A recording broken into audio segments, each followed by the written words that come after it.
Welcome back, friends, to a very chilly day on the homestead. So today, as promised, we're going to get into kind of an interesting chainsaw accessory that I was about to dismiss as kind of, kind of an unnecessary trinket. There's a lot of chainsaw accessories out there, and for years, guys have been coming up with things, some good, some bad, most of them pretty bad. But you guys have changed the direction of the ship, because several of you sent me private messages saying, hey, actually these things are really good. They actually work, and they're a pretty interesting idea. So if you don't understand what we're talking about here, this is going to clamp onto the bottom of the chainsaw. I think it's called the chainsaw or buddy or something. It's going to be retained by these 3 Allen-headed set screws right there. Now the idea is that you match up the end of the chainsaw bar with these tines, and that this goes underneath, and the stops on here, the roll pin stops, prevent the bar from going into the dirt, hitting the rocks, and damaging the chain, or causing you to resharpen it, because it will go flat or dull immediately. So the construction of it's pretty nice. Looks like it's primarily made out of aluminum. I don't see any issues. You've got these little adjustments right here. These teeth are to stop the wood from coming up into and jamming up the saw, and those teeth are to try to prevent them from rolling. I see they've got 2 different locations for these. There's a forward and a rear. I put it in the rear. I think that's probably for cutting bigger lumber, bigger wood. If you're cutting like little branches and things, if you were to put these on the front, I'm assuming that would help preventing coming back and getting stuck. Seems to me. I haven't used it, but seems logical. There you can see the back, the extrusion, and that's it. So let's mount it up on the saw and see how it works. I've got some furs down here that we can buck up, and well, we'll find out. You probably noticed we're back in the snow. Actually, it hasn't snowed since last time. It's just that this is a northern aspect, meaning that when you see areas that put in the wintertime point to the north, the snow will last there longer because they get the least amount of sun. One thing that's really interesting that I learned with some of the training I've had with wildland firefighting is that the Forest Service is really good at predicting how fast a fire can run through any particular environment, using a combination of a few things, of weather, of slope and topography, as well as vegetation. And what's so fascinating is when you start looking at predicting what a forest fire is going to do, if the fire is coming up a northern slope, it's very different than if it's coming up a southern slope. The vegetation on the northern slope is completely different. It's usually a lot greener, a lot lusher, a lot fuller. There's usually a lot more of it. And so that could be a positive or it could be a negative depending on the humidity variables. But it's really fascinating how just that change from a north aspect to a south aspect is almost a completely different climate and an ecosystem. It's really fascinating. Putting it on here looks pretty straightforward. We might have to reposition it a time or two until I get this right, because not exactly sure where that needs to sit. Probably just past the tip there. So someone asked me in the comments, I think it was this morning or maybe last night, because I've been doing these mini logging video series, and if I considered myself to be a logger, and I responded and said, I think absolutely not, to be quite honest with you. But what I will say is that some things that I have done is that I have personally logged a big piece of property on the side of a mountain all by myself with big dug fir timber up to 4 foot in diameter. Mrs. W helped me. The 2 of us logged the entire thing. And we built the road to get into the logging site. And, we also pulled a D7 size transmission out of a Caterpillar, or out of a dresser bulldozer that we bought to build the road and to skid the logs. Pulled it out twice, once in the field to do rebuilds on it. So we've done that, and we loaded all of the logs on the log trucks and sold multiple loads, exported them to China, that whole deal. So I've also I've been to the top of a tree, and I've topped a 100-foot tree and, you know, in the middle of the city with power lines running all over top of $1 million house, you know. And I've had those experiences that are kind of akin to what loggers do, maybe not so much now, but what they had done, you know, maybe 30, 40 years ago. But would I consider myself a logger? No, I love the culture. I love the techniques, and the work is interesting to me. And I think the whole thing has just always been kind of romantic. So it's just more of a hobby of mine than anything else. So I'm certainly not a logger.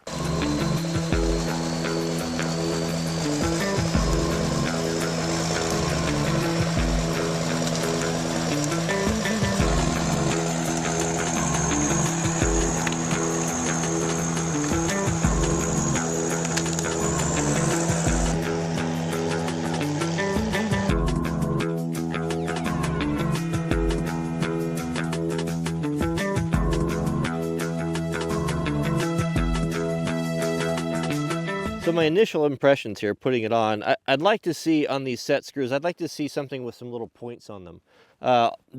When you tighten it, it wants to walk around, and you have a tight tolerance there that you need to keep on the chain. See, look how it turns when you move it. It's kind of a pain.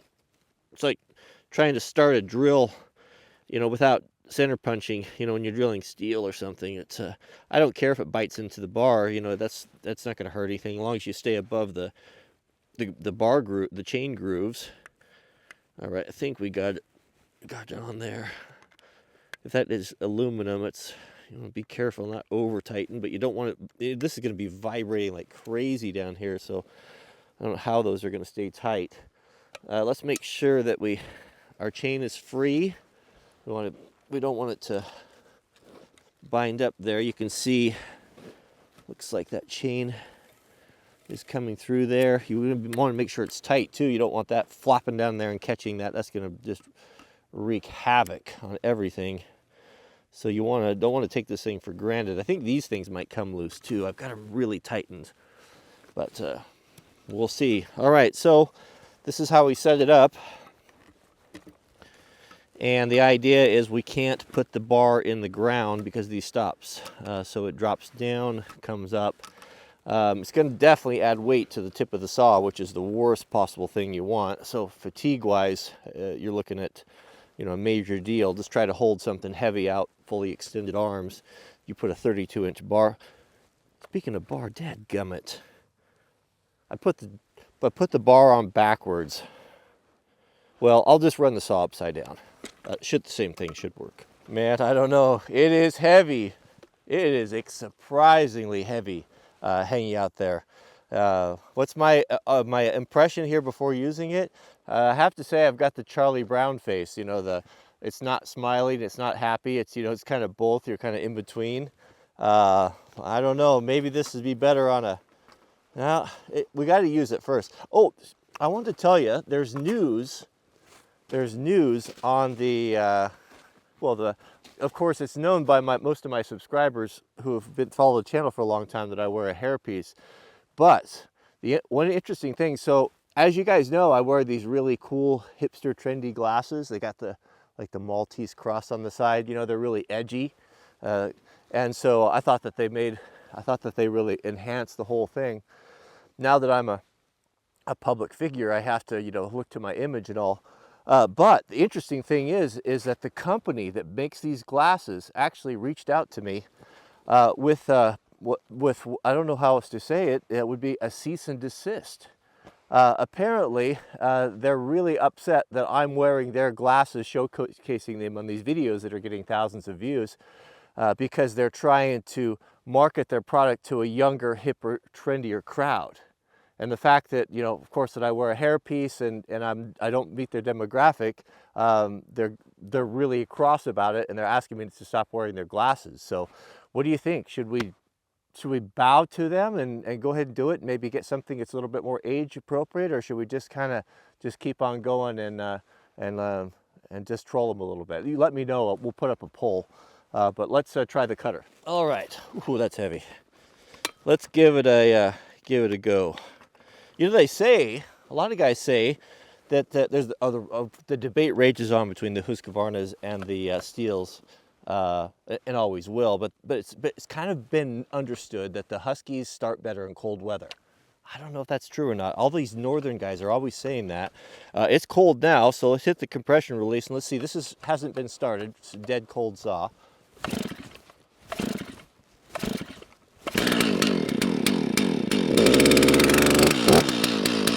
That's 4.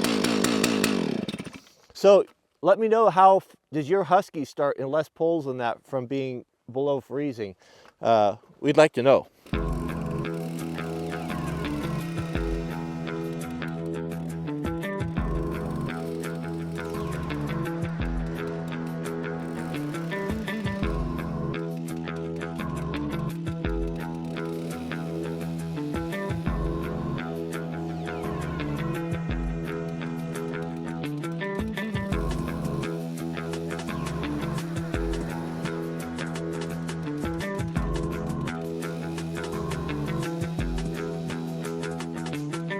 Well, I've got to admit, I'm totally surprised.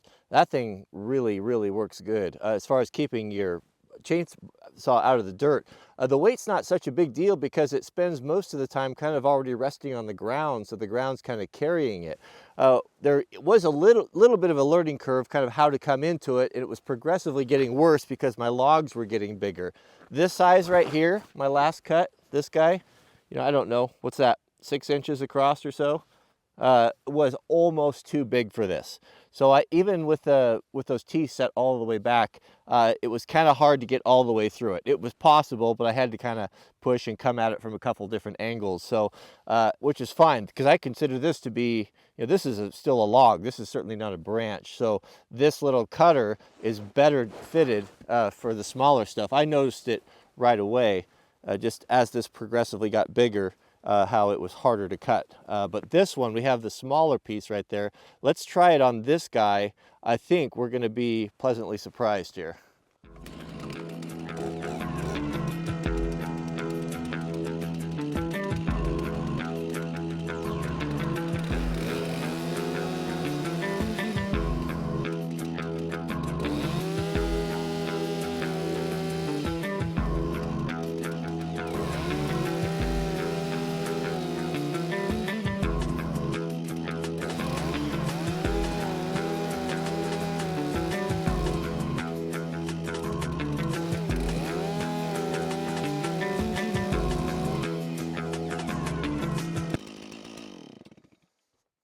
So what did we learn here? What's my impression of this product, and would I buy it?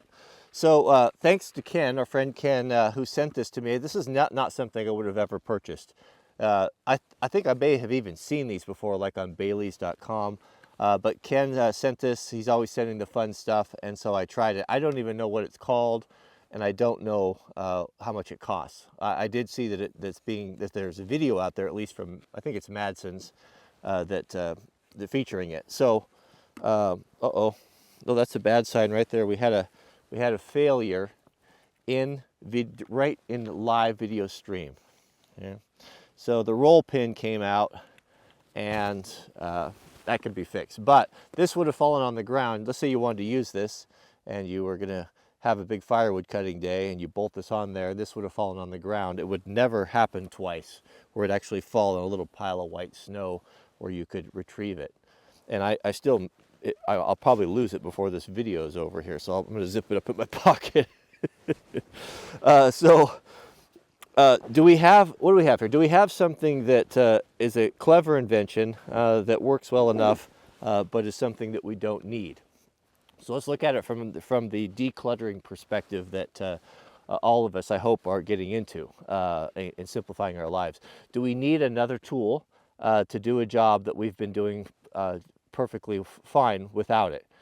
You have to weigh that out. It's one more thing to keep track of. It's one more thing to try to remember to use, to store, to move. Those little things if you're moving from apartment or condo to a house, or from a small house to a big house, we want moving. Is there anything worse? Because we keep too much stuff. The question you have to ask, that's going to be dependent upon you. My experience here, which is only cutting 2 logs, is especially with a small one, it worked great. And the heavy weight that I was concerned about was actually offset.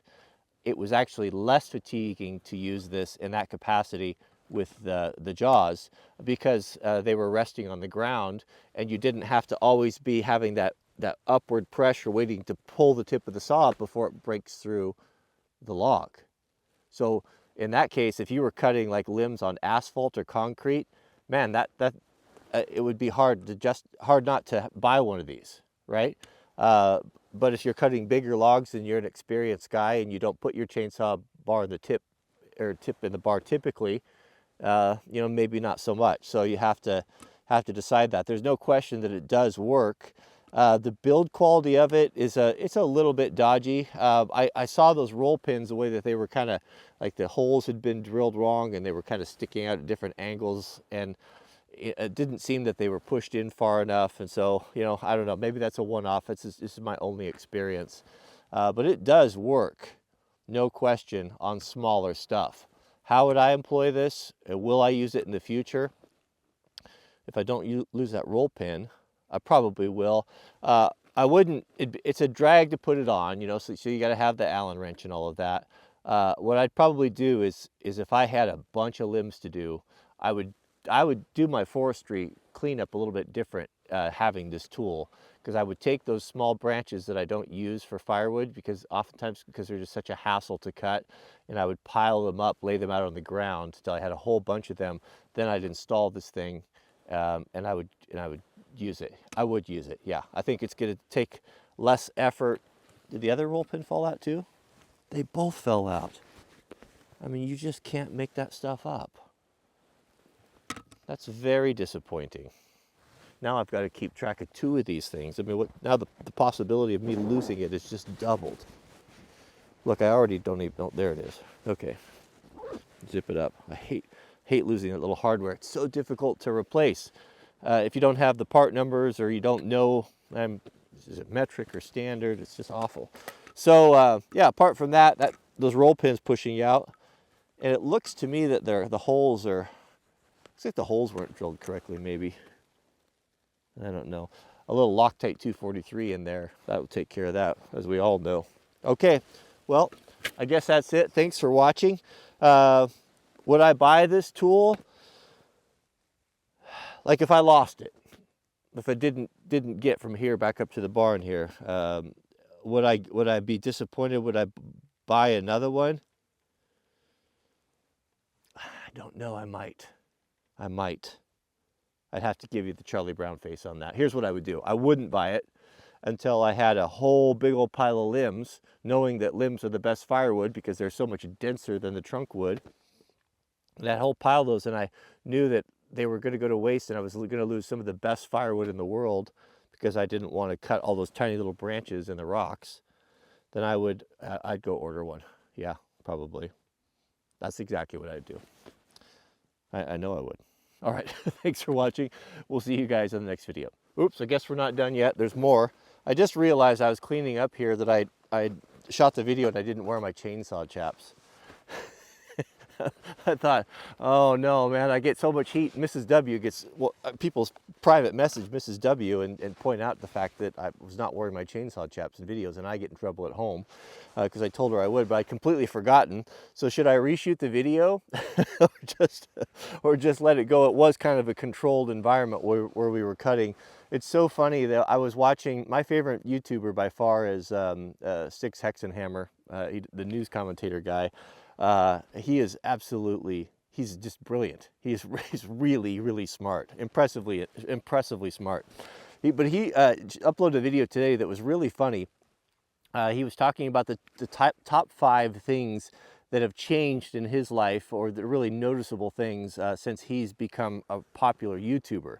He was talking about, you know, people coming up to you or different things like that. But the last, I think, I don't remember, maybe it was the last one, was one that really resonated with me.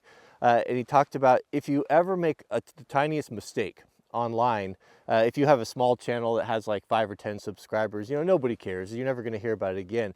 But you get a big channel and you'll you'll never live them down. You know, you'll be constantly getting reminders. I get reminders of mistakes or safety things that I made, or perceived safety mistakes I've made from videos that are 6 years old, 5 years old. It's absolutely hilarious. I don't know what just happened. My brain just locked up, and I've just sat here staring at the camera, drooling, trying to think of what I was going to talk about. Anyway, Mrs. W's not here today. Her mom is coming in. She's going to be staying with us. She came all the way out from where she lives for Jack's birthday, and to just to see the kids. So we're looking forward to that. Mrs. W is picking her up at the airport today, so we might have to have a little Swedish flavor. What was I going to say? I knew it had something to do with disparaging the Germans, but it's on the tip of my tongue. I can't remember. Or was it the electric chainsaw? I don't know. I don't know what's the matter. Maybe it's because I haven't had my French toast today. You see here, now, case in point, everything has a downside. Now it won't fit in my chainsaw scabbard. Luckily, I haven't lost the Allen wrench that I need to take it off. So now the device that was going to save me time is not saving me time in this application.